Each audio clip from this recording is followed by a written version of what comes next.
బాపట్ల జిల్లా పర్చూరులో కార్మికుల పండుగ మేడేని ఘనంగా నిర్వహించారు. భవన నిర్మాణ కార్మికులు, కర్షకులు, రైతు కూలీలు సంఘటితంగా సిఐటియు జెండాలను ఊపుతూ వేడుకల్లో పాల్గొన్నారు. శ్రమశక్తి పాటలతో నృత్యాలు చేస్తూ గులాబులు చల్లుకుంటూ బొమ్మల సెంటర్లో హంగామా చేశారు.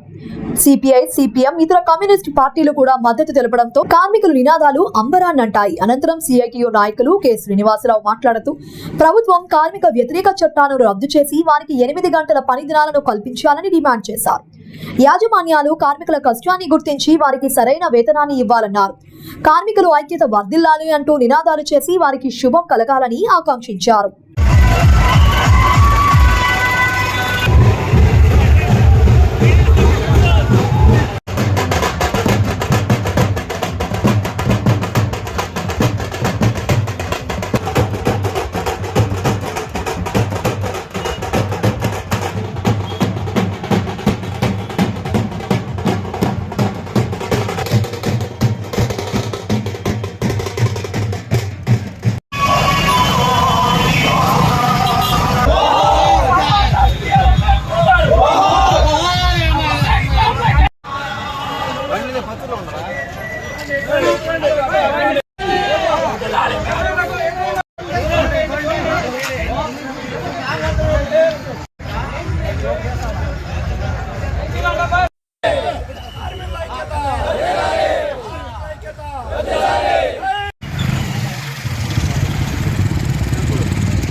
మేడే సందర్భంగా 8 గంటల పని దినానం కావాలని, వర్తిల్లాలని, కార్మికుల హక్కులు మొత్తం కాపాడాలని, కార్మిక చట్టాలు 4 కార్మిక కోడ్లను రద్దు చేసి యథాతథంగా 44 కార్మిక చట్టాలను కొనసాగించాలని కోరుతూ ఈ మేడే సందర్భంగా కార్మికులందరికీ శుభం కలగాలని కోరుకుంటూ